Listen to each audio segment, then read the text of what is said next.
Inside Michigan Basketball is presented by Meijer. Hi everybody, welcome once again. You know, it's one of the many reasons we love sports. Less than 3 weeks ago, the Wolverines went to West Lafayette, lost by 27 points. But you know what? They learned from that experience and they got better, and they haven't lost since, including the rematch Tuesday night right here at Chrysler Center. Offensively, this entire game, the ball's going to need help or it's going to need space. They're going to try to be disruptive. We can get them stretched out. We'll be able to drive pressure as long as we get one reversal. We'll run 22, we'll run 2, we'll run Iverson just to get them out of their shell. Once they're out of their shell, we're going to be driving kicks. The big's going to be open in the middle. Defensively, we've got to be disruptive. We've got to play with physicality and communication. We're going to be changing our coverages, changing our defenses. So it's imperative that you guys communicate on the floor with each other at all times. There can't be one moment where you're thinking about what happened. You missed a free throw, missed a three, whatever it is. It's on to the next thing. Every single possession is going to be important. Frame by frame approach, and then we're going to embrace the physicality, fellas. We lift weights also. We lift weights all summer also. It's their mindset, it's their culture, it's becoming ours. Let's go set the tone tonight. We're playing clean, but we are going to be the hammer versus the nail tonight. All right, let's go get it, man. 2-0 lead early, 18:42 in front of the seventh sellout crowd at Chrysler Center this year. Low block left, Burnett goes for a dribble drive that had it poked away by First in the arms of Cox. Now Smith has it straight on three ball, airborne and good, and Purdue leads 7-0. He up fakes on the right corner, lost it over toward Gale. Extra kick, left corner. Here's Donaldson, tiptoes the left baseline, scooping. Baker scores. Shoots a three high off the heel. Rebound reeled in left-handed by Golden as he came down with Hoff and Wren between them. Up ahead, Gale drives in, leaves it for Jones, who scores and jams. Leans in, right elbow jumper, thuds off the heel. Third chance on a putback by Wolf is good. Michigan's first lead. Smith, right elbow, steps back, fades away from 10, knocks it down again. All-American Braden Smith paced Purdue with 14 before the break. The Wolverines led for only 17 seconds of the first half. Roddy Gale Jr. kept them close with 12 of his 14 in the opening frame. A 7-0 run to close the half pulled Michigan within a bucket, 37-35. Second half, Purdue expanded the edge to 10, but the Wolverines kept chipping away. Wolf to the right wing, Burnett around a screen from Wolf, shoots a three, knocks it down, whips it past right corner, Wolf takes it in strong, to the paint, floats it up, scores it, Net looks in, finds Golden, jump stop into a double team, pivots, floats, banks, scores! Counted in a foul! Whips it left corner, Burnett a three ball for the tie, you betcha! The lead changed hands 5 times in the final 5.5 minutes. Michigan down a point. Wolf crosses over against Lawyer. Euro banks and scores right in the lane. Michigan's lead is 4. Wolf dancing left wing. Takes it strong. High banker. Too strong. Oh, yeah! Reuben Jones! Michigan's largest lead at 6 with 39.6 to play. I just seen Danny driving, and I'm crashing every single time. That ball just came off perfect for me to finish it. That's really all that going to that. I put the work in every day. I trust my body, feel good about it, and I just I just trust my work, and that's reap the benefits of it. Michigan pulls it out 75-73, moving into first place in the Big Ten. But the game rewards the guys that have a great attitude and show up and work when it's not about them. He probably didn't expect to play. I've been telling him 3 or 4 games, you're going to play, stay ready, stay ready. But just to have that character to do it, and what a freaking big lift. The anticipation, you got to mess up in the zone. Reuben Jones, big time, man. There's a lot to clean up, but we're finding ways to win against the best. The guys that have won it for the last couple of years. We got a huge one coming up. That's the beautiful thing about this. It's not like we can let off a guard. We've done that before this year. Let's stay focused on our preparation, our treatment, taking care of each other, and just be happy for each other's success, man. I'm so happy for the guys that stayed the course and came in and won that freaking game. It's unbelievable to see that, because that's actually what equates to the real world. Man, I've been a part of a lot of big college basketball games. I think that's up there with the most special. Shout out to the fans. I mean, that's what we need Chrysler to be at in the top 20 matchup. And I don't want to say revenge game, but it was just another step in the direction. This is a win that meant very much to us, especially going to their place and being embarrassed the way we did.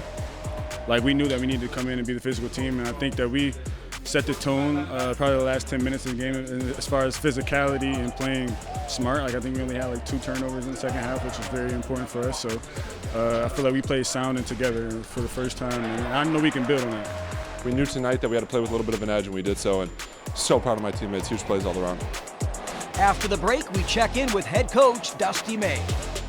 Inside Michigan Basketball is presented by Meijer, proud supporter of hundreds of local sports teams across the Midwest. Our conversation with the coach is brought to you by Meijer. Joined now by Dusty May. And Coach, the win over Purdue, only 1 game in the standings, but is there something more symbolic about it given what happened a few weeks prior?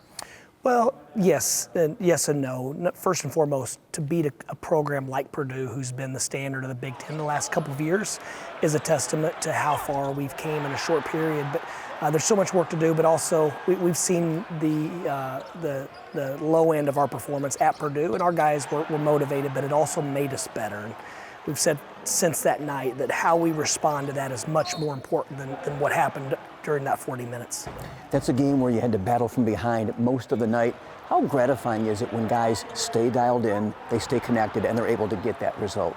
It's very gratifying, and even at home against Purdue, they got off to a good start again. And I think there were a lot of people that were having some flashback issues, and our guys stayed the course, and once we cut it to 4, it felt like we had settled in and were ready to compete. Roddy, we've talked about him a number of times this year, but his performance that night, not just the scoring, but everything else, including the defense against a really tough offensive team. Can you talk about him a little bit? Yeah, it looked like Roddy was playing with a great deal of confidence and determination. He ran the floor, he was on the glass, he defended well. He did a lot that contributed to winning. Your bench did a great job that night, but I want to talk about LJ specifically. Played 8+ minutes, hasn't seen a lot of run lately, but talk about his impact on that game, which kind of flies under the radar a little bit for most people. Yeah, he defended well. He was aggressive. He looked very confident. And he got us a couple free throws when we were struggling to get in the paint. Purdue plays a very sound physical defense, and if you have a guy that can create an advantage and get downhill, then that helps and has a cumulative effect. So LJ did that for us, but he just looked like he belonged in that game, and that's not an easy thing to do. All right, lastly, 12-0 at home here at Chrysler to start the season. No Michigan coach has ever done that before. Can you talk about the sense you're getting for this team's comfort playing at home, but also the way the Michigan community has wrapped its arms around this team and gives them that great support? I certainly think it's intertwined. Even earlier in the year, we had good crowds, not to the level that we're having now. But we've played and performed well at home for the most part. But the crowd's definitely given us a jolt of energy, and it's become a great home court environment and something that we look forward to. Up next, a guy who does a little bit of everything. We'll be right back. After 4 productive years at North Texas, where he served as a team captain his senior season, grad transfer Reuben Jones says it was time for a new challenge. I think it was just me saying I'm ready to get on that stage. I feel like I could have did it a couple years earlier, but I stayed down with the people I love and the people I trust. So that's the reason I stayed in North Texas all 4 years. But I honestly believe it was just timing, perfect timing. Coach got the job. Playing for Coach May was a huge allure. 2 games ago, Reuben was inserted into the starting lineup. And I didn't think too much about it. Kind of just got in there and said I was going to be myself. I didn't never say I was going to try to score this, score that, do this, do that. I'm just getting there, being myself, picking up the intensity on defense, letting guys know that, we are here to guard, we're going to guard you. The all-time winningest player at North Texas, 93 wins, 97 wins in high school. Winning seems to follow you. Why is that?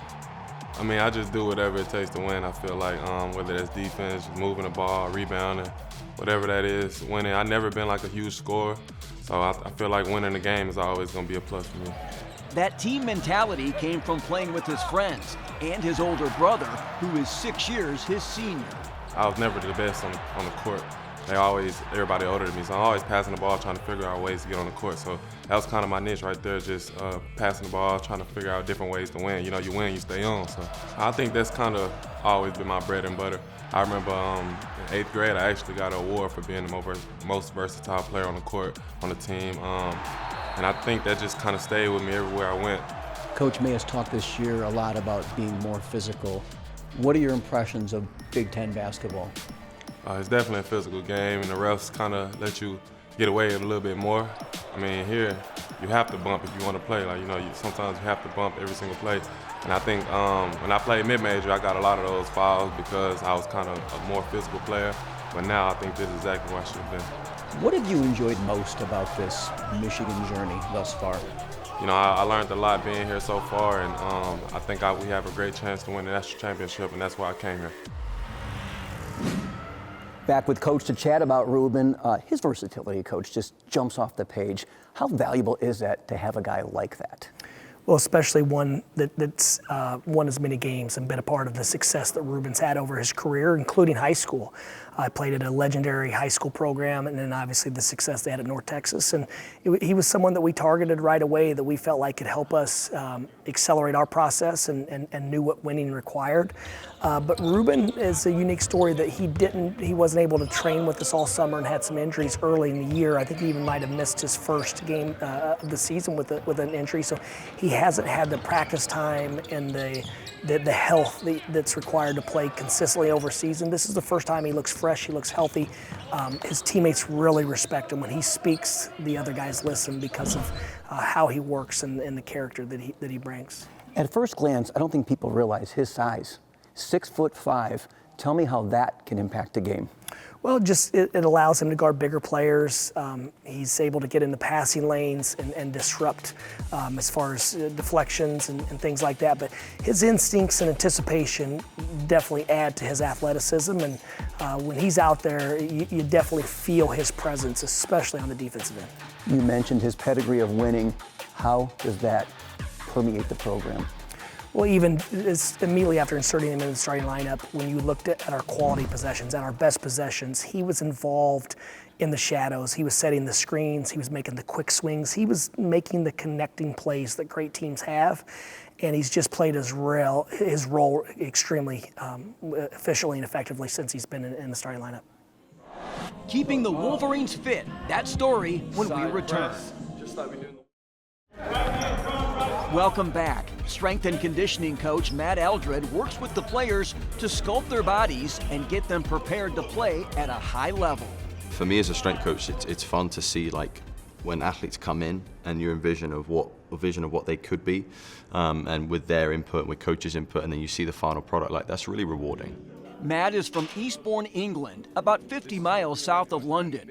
A former American college soccer player, he spent the last 6 years at Furman and worked with Dusty in 2017-2018 when both were at Florida.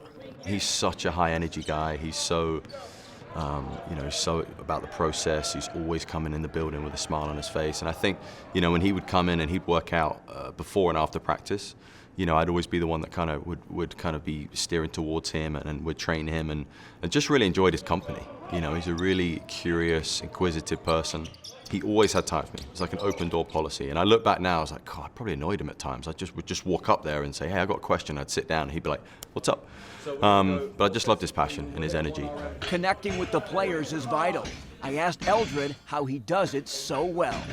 Truth and love. I think you have to develop a certain level of trust with the athletes quickly. I can't do that through playing one-on-one with them, but I can do that with competency and explaining why we do things. So I think that's the key. I'm no threat. I'm here to help you. This is a partnership.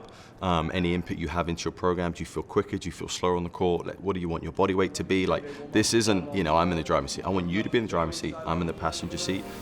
You mentioned your daughter. You got a 1-year birthday coming up. Yeah. How has she changed your life? She was diagnosed with Down syndrome as well. So we got a special needs child, myself, my wife, and I think that just adds perspective. Her name's Lucy, which means light, and she brings light. She makes us smile. She gives us absolute joy, and I know she's going to be an inspiration to many around her. And I'm thrilled that we're in this environment. How much have you enjoyed being here? Loved it. It helps when the guys have started how we've started. As intense as the players are with their development, the staff, we just have such a great chemistry. Love working with each other. Everyone's just so motivated to help these young men. So we're all pulling in the same direction. And I think anytime you find, a real team and you're a part of it, it's something really special. Back one final time with Dusty, Coach Matt Eldred. How did you guys connect at Florida? How did you know this was the guy you wanted to bring here to be your strength and conditioning coach? Well, years ago, I was initially impressed with how inquisitive he was, and he came from one of the best strength programs in the country, led by Preston Green, who he was working for at the time. And then to follow their success at Furman and to hear their coach speak about him and his impact on the program, and then also just knowing who he was as a person, the quality human being, a guy that's really driven to improve, and he lives it. He eats, drinks, and sleeps improvement, self-improvement, which then translates into helping our guys improve. So he was someone that really fit the rest of the staff as far as just, constantly trying to grow. How do you feel your players respond to him because he looks like a guy that they really respect? I think anytime you're as knowledgeable and competent in your profession or your job as he is, the players know they're going to get better and he's going to give them an advantage. Thanks, Coach. Appreciate it. Still to come, a milestone for women's coach Kim Barnes-Arico.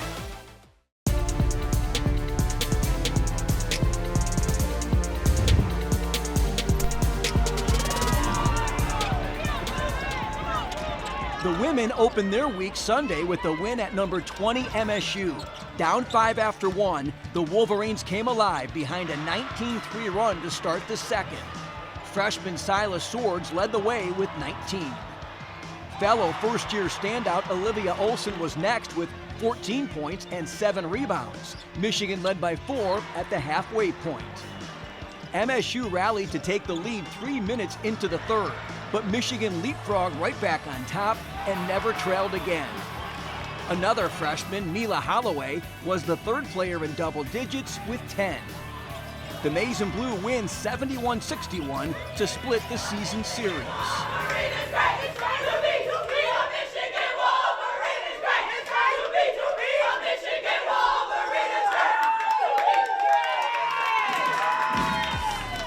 Wednesday, on a snowy night in Ann Arbor, the Wolverines stretched their winning streak to 4. Down 7, entering the final quarter, Michigan exploded for 31 points, overcoming a 5-point deficit with 4 minutes to play. Swords scored all 15 of her points in the final stanza. Olson put a baker's dozen in the score sheet. And Ohio native Jordan Hobbs was fantastic, popping in a career-high 24 on 10 of 13 shooting. 70-67 the final, win number 279 for Kim Barnes-Arico, the most by a Michigan hoops coach, women's or men's. I'm the only one on the team who's been here for 4 years, so I've seen quite a few of those wins, and she just means a lot to this program. She's been here, 12, 13 years, and she's just so consistent every single day. Doesn't matter what's going on in her life, she's bringing the same energy and intensity and expects us to work hard every single day, and that's why she's so successful. And it's just really cool to see the trajectory that Michigan has since she has become a coach here. It's really special to be a part of it, even though I'm stepping in as just a freshman. Just seeing the legacy that Michigan women's basketball has and knowing that it has a winning culture, that's something I was always really excited to step into. So to be a part of the year that Coach Arico became the all-time winningest basketball coach is really cool, and hopefully we can get her a lot more wins over the next 4 years. Coach Beilein has said to me, and I know he said it again recently when he knew that, I was in this position, if there's one thing that I could do differently, if there's one thing I could have changed, it would be to enjoy these moments, to get a little enjoyment. Because as coaches, win or lose, we go home and we don't sleep and we analyze every play. And it's just, someone said it's just relief when you win. It's not really enjoyment. It's almost relief when you win and agony when you lose. The entertainment that I have with this team, it's it makes me smile. I try to go home and not stress, and it's not easy all the time, but I just try to embrace the wonderful women that we have in our program and the pleasure that I get, being around them every day. What a moment Wednesday at Chrysler. The women are on the road Monday at Maryland. The men are on the road later today at Ohio State. And then Friday, Fox National broadcast, Michigan State's coming to town. We'll break it down for you on our next edition. Hope to see you then. Inside Michigan Basketball is presented by Meijer, proud supporter of hundreds of local sports teams across the Midwest.